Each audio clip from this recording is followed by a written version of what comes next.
I'd like to introduce a young man that's on the front lines, Mr. Jeremy Costa. Hey everybody. Now I didn't know this was, I knew this was Indigenous Day, but I didn't know that we were actually having a big event here. I thought this was going to be a day to call some of these state officials out. I thought this was a unity event at 4 o'clock, so I came a little late, and I apologize to the Indigenous people and everyone else that is here to celebrate and take this time to honor our ancestors.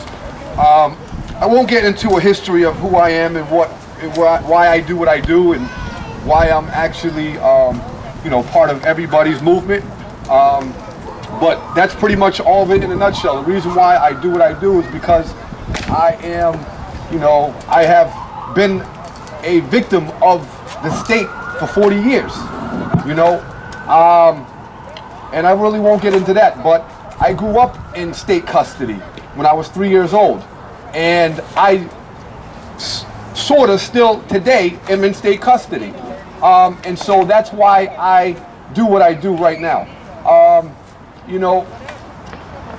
I grew up around many Indigenous people. They weren't Narragansett, but they were Wampanoags in Cape Cod. And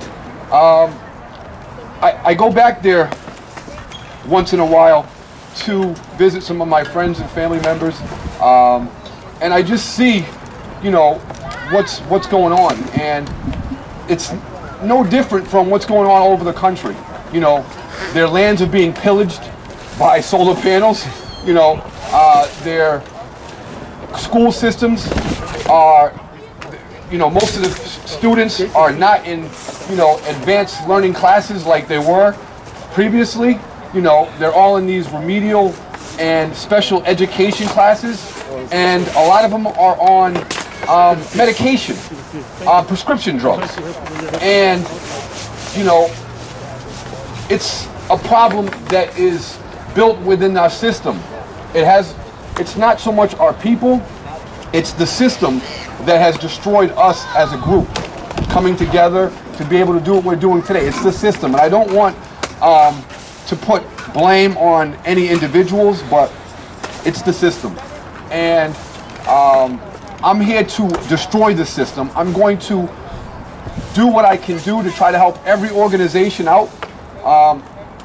And it's very important that, one, the lady said it before, that we get the proper financing and funding behind us, that we move just like they move. We create the unions and the corporations and the entities just like they do, and we come together and we build an alliance so strong that it is unbreakable. You have to be able to do that. You have to be able to take those children and you have to develop them with the proper education so they can follow the paths of the forebears. It's important that we utilize the tactics that the ones that were progressive and the ones that were successful, we utilize those tactics, but we add our own little salt and we sprinkle that amongst each other and we come together. It is so important that we come together, like she said earlier, not just the African Americans, not just the Indigenous, not just the Hispanics, but everyone needs to come together, and we need to reclaim, this as our land. And the only way that we can do that is if we're all under the same accord, if we're all coming from one voice. So I appreciate Bella, because I know that she was the one, and Anita, making this all happen. And I appreciate Brooklyn. Oh, in Brooklyn. Okay, I didn't even know that.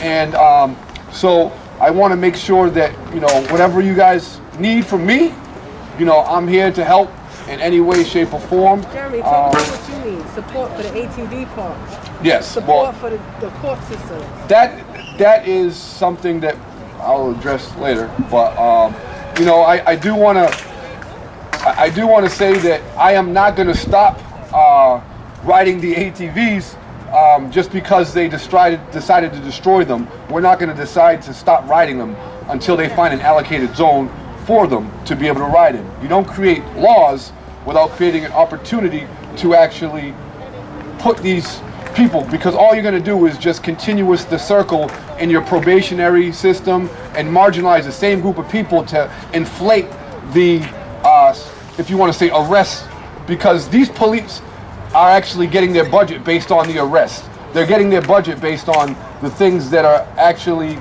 taking place that we don't even have control of. They made this law, supposedly, this pursuit law, these city officials, and no taxpayer actually got to sit down and discuss this. This never actually got brought to the table.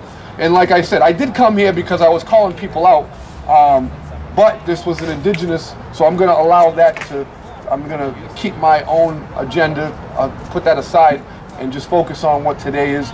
So with that, I do want to say again, thank you to the Narragansett Indians and everyone else that brought this together. And you will definitely see and hear a lot from me in the next 2 to 3 weeks, because we are coming down to crunch time. Thank you. Thank you, everybody, for being here today. As you could tell, we're all united, and that's what it's going to take, a united front. Thank you. Thank you.